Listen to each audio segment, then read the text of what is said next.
Guys and girls, welcome back to the YouTube channel.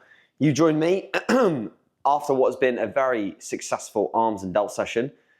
In this video, you're actually going to see a push workout in terms of the footage. And I know that you guys gave me some good feedback in terms of the fact that you liked the kind of voiceover, chat, prep, wrap-up approach to these videos.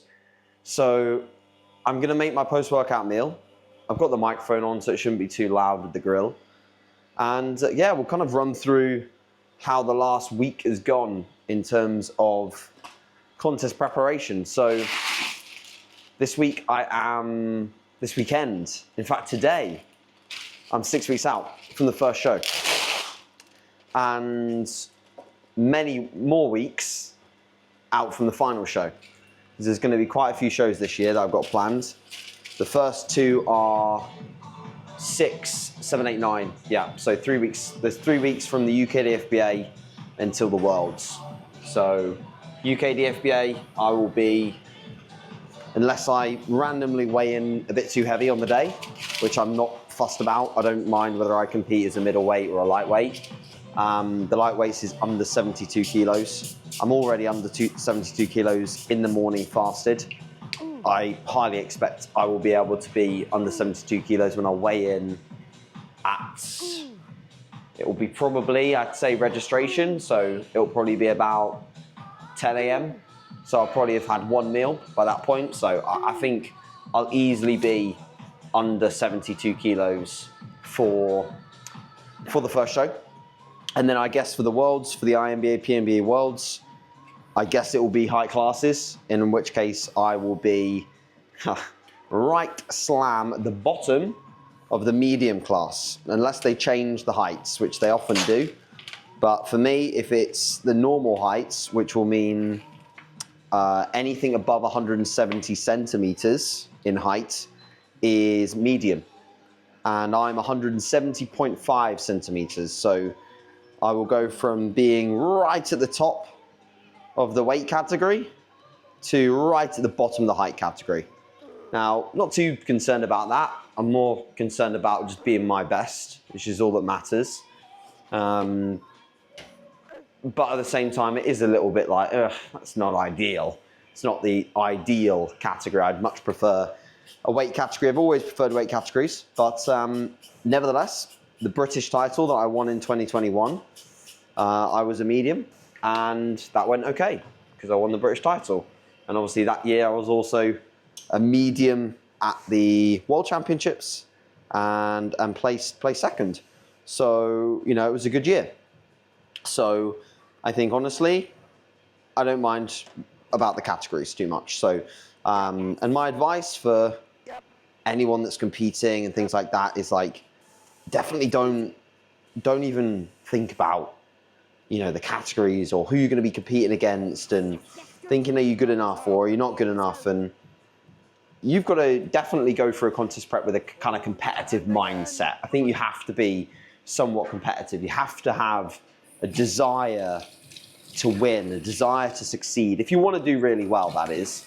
I think all of my top athletes, my top clients are people that are, they're really willing to have that kind of like competitive mindset. But also understand that, you know, bodybuilding is a sport where you never know who's going to turn up. Genetics do play a significant role, but so does hard work. So does determination, so does consistency. So control what you can control and then turn up on the day and be your best. And that is my objective and has always been my objective when it comes to bodybuilding. So yeah, how's this past week gone? So obviously the last week wasn't so great because the last video you saw, you know, that week in itself, it was good for fat loss. You know, it was still a good fat loss week, but it wasn't amazing in the sense that I was pretty ill for like 2-3 days. This week was much better. And funnily enough, getting ill reminded me how grateful I should be to be healthy, to be well, to be able to train, to be able to not cough every 5 minutes, and to be able to sleep through the night. That's actually something that I wanted to cover a little bit in this video, is not more tips, well, I say more tips on sleep, but my current sort of sleep setup in terms of supplementation that might help you guys, because in the video, the last one, my sleep like tips, I said to you guys that I was taking like Dream Sleep from Trained by JP, and I still rate that supplement, and it's very similar to the one that I'm currently using, but I want to tell you the combination of, I've just put my fish in here, my basa. Basa is, in my opinion, the king of whitefish. And I like it almost like completely burnt. Not like super burnt, don't get me wrong, but anyone else, comment below, if you, when you're prepping, do you like your meals just almost to a cinder? Like close to a cinder? Don't get me, like, it's not super burnt. And I also really, really like on my meat, on my fish, smoked paprika. It's something that I've always used, and it's the same with like mutant isosurge in the chocolate fudge brownie. Smoked paprika, isosurge chocolate fudge brownie are like for me, like they're things that I've always used in all of my preps since about 2017, and they always come back at some point. So yeah, but back to the point on sleep. So here's what I do. So I come home from the gym, and after my post-workout meal, I will have 5 grams of Support Max Neuro, okay? In here, we've got choline, KSM 66 ashwagandha, phosphatidylserine, something that I can't pronounce, lion's mane, and black pepper extract. Okay, so I use that. I drink that. By the time that I'm finished with that, that's my last bits of water as well. This is a major key if you're struggling with sleep. Is I'm going to move away from this so it's just not too noisy for everyone. Yeah, that's a major key for sleep, is try to finish your water a little bit earlier than you'd normally finish it in like a regular off-season day, definitely. So I finish my water at about 6 p.m. and I go to bed at about 8 p.m. It's like 2 hours of no water, apart from my last meal, which is oats, and it has 550 mils of fluid in the oats. I still have quite a lot of oats in my last meal, so that's a normal amount of fluid to make them like edible, and not like, I don't like them like stodgy as hell. That's grim. So, like I said, the water intake is key. A bit more sodium with the last meal, so obviously weigh out my sodium at the start of the day. I currently have 3 grams of pink salt, 2 grams of low salt per day. I don't really need a lot of sodium, so that does me fine. And I get a little bit from like kimchi and some of my supplements and things like that anyway. So yeah, and then I have more sodium with my last meal, and then 30 minutes before I go to bed, I take Dr. Dean's Supplement Needs Sleep Stack. This has got magnesium biglycinate, pantothenic acid, vitamin B6. My vitamin B6 levels are probably a bit too high at the moment. Zinc, 5-HTP, and L-theanine. So no ashwagandha in this. That's the key, because I think if you're taking 2 supplements, like to relax and calm down, I wouldn't recommend using 2 supplements that both have ashwagandha, because before you know it, you'll be at 1,200 milligrams of ashwagandha. And from experience, and even from some of the research, the more ashwagandha you have, it's not necessarily the better. If you go really high on it, I think you can actually start to feel, and I've had this, we actually start to feel more anxious, which is the goal of taking ashwagandha, is to reduce anxiety and get you into a parasympathetic state. So you have 2 states for your autonomic nervous system, parasympathetic and sympathetic. The goal with ashwagandha is to get into a more parasympathetic state, a more relaxed state. And like I said, if you take a bit too much of it, I think you can actually flip the other way. So yeah, that's my current sleep stack routine, so to speak, and it's been working unbelievably well. Like if I wake up in the night, go to the toilet maybe once or twice, I'm straight back to bed. I'm getting 8 hours of sleep a night, every night.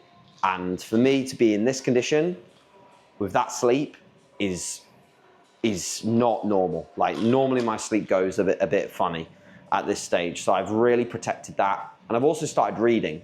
So like half an hour before my last meal, I read for 30 minutes with my compression boots on.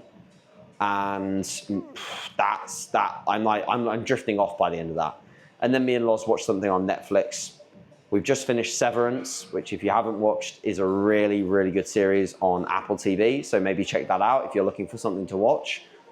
And then go to bed. So that's my current pre-bed routine. Hopefully that helps some of you guys and girls that are maybe struggling with sleep, because if you can nail it down, I promise you it'll make a massive difference to your prep and to your off season as well. So that's helpful tip number 1 of the day.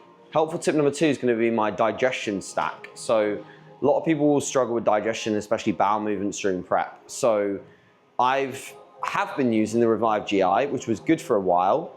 And then I just thought I still wasn't getting quite the consistency with bowel movements I know I can have when digestion is like 100% on point. So come with me and I'll show you what I'm currently doing. So first thing in the morning, wake up, come downstairs, do my cardio. I have still the CV burn on cardio days, which is every day at the moment, apart from legs. And then I do my cardio and I come back down, and then after that, I have 50 mils of apple cider vinegar, so the proper one with the mother. Then I have 50 mils of aloe vera juice, and I have 50 mils of organic lemon juice, okay? This will be about like 5-6 grams of carbs. So you can track it if you want, you can just keep it consistent if you want.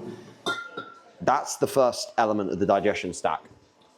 Second element is a serving of Fiberlize from Species Nutrition, which I've used before in the past in 2021. Really good supplement, really rate it.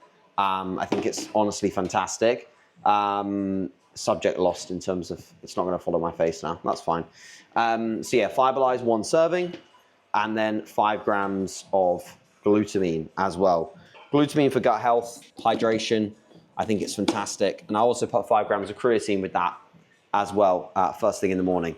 So that has honestly been a game changer in terms of the consistency of my bowel movements and my digestion. So I feel like I'm uptaking the food extremely well at the moment, and also just every single day like clockwork going for a consistent bowel movement, which honestly when you're on prep and the scale weight can fluctuate a lot when you don't have consistent digestion, it bodes relevance to get that nailed. So I really just wanted to reel off those things to you. I want to give away any of my tips that I've got, because if it can help one person, that's my job done. So hopefully that does help some people.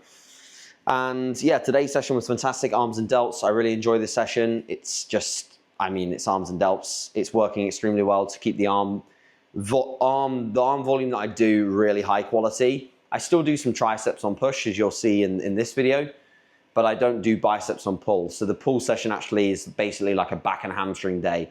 So it actually becomes quite a bit shorter. And I found that even though I'm training 4 days on, 1 day off, because I go push, back and hamstrings, arms and delts, and then legs, and then off.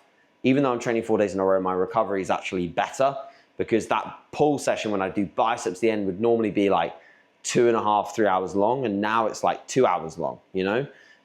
Just because I've not got to drag myself through biceps and rear delts at the end of the day, at the end of the session, sorry, because I can put them on the arms and delts day, and I can also shorten the push day a little bit, because I do a little bit less side delt volume and put some side delts in arms and delts. So, and then on the leg day shorter, because I'd normally do arm work at the start of legs, but I've already done it. So for me, this is working extremely well. For some other people in prep, this is why it's important to find your own way and your own methods, your own tools, because some people in prep train 3 or 4 days a week, and that's enough for them, and any more than that and they're really fatigued. For me, I actually feel really alive. You can maybe tell from my general demeanor. I feel really alive. I feel really good when I train. And, you know, 4 days on for me is no problems. My sleep's great. My recovery's great. As you can see, my strength for my body weight, you know, I was 157 pounds this morning, 157.2, if you want the exact number. You know, in 2021, I was in this condition on stage in 2021 for sure. I'm in the same condition I was in 2021 on stage right now, with 4 or 5 pounds more body weight. So I'm very, very happy with that. And from here on out, I'm just going to get leaner. I'm just going to get better than I've been before, and then show that on stage in 6 weeks' time. My aim is to be 100% ready in 5 weeks, and then have a week to feed up, because like I said, it's a long season. I don't want to be ready, you know, 3 weeks out from this first one, because I've got many more weeks in front of me that I need to manage, and I need to protect muscle. I need to keep my sleep good, all of these things. So, you know, right now I couldn't be happier with where I'm at. When I reflect, you know, when I think logically, when I think as a coach, I'm really happy. Obviously, I still have my moments as an athlete where I think, oh, I'm behind, or I need to be leaner, or I need to be bigger, or I'm small, and all these things that fluctuate in your head is very normal as an athlete to have those moments. But I think the more preps that I've done, the more level-headed I've been able to become, and I'm very happy to be in this position also where I have such a great, you know, circle of people around me, and equally, primarily I have the support of Loz, you know, and like Loz makes my life so much easier, and just keeps me level-headed when I need it. You know, if I'm honest, like she's the person that I can reside within and I can chat to, and she's always very honest with me as to, you know, really what I need to do and where I need to be better. And that's why she's also a fantastic coach. She just put her first male client on stage and he looked ridiculous. It's quite ironic actually, because his name's Cuba. And he did fantastic. And it's quite a nice kind of full circle thing there, because Loz's first ever coach was obviously Cuba Challenge. So it's pretty cool that the first ever client she puts on stage is called Cuba too. But yeah, and shout out to Cuba if he's watching this, because he smashed it, he did a great job. And he also put his trust in Loz, because he inquired with me and I didn't have any spots at the time. And I said, Cuba, go to Loz. That's my recommendation, which it often is in a lot of cases. And he actually just really trusted Loz, and he placed his trust in her. And I'll see if I can get a few photos and put them up so you can see what he looked like. But he was skinned, he was peeled. So amazing job. And yeah, congratulations to them both. Okay guys, so I've been chatting, rambling away for almost 20 minutes. I think my footage in terms of the training session will have definitely ended by now. I want to say thank you very much for watching. If you've not already subscribed, hit that subscribe button, pop this video a like if you can, and comment below ISO surge. ISO surge is in this, this whey protein, yeah? Comment below ISO surge if you've watched the whole video. And I will see you next week for a video at 5 weeks out. See you later, guys.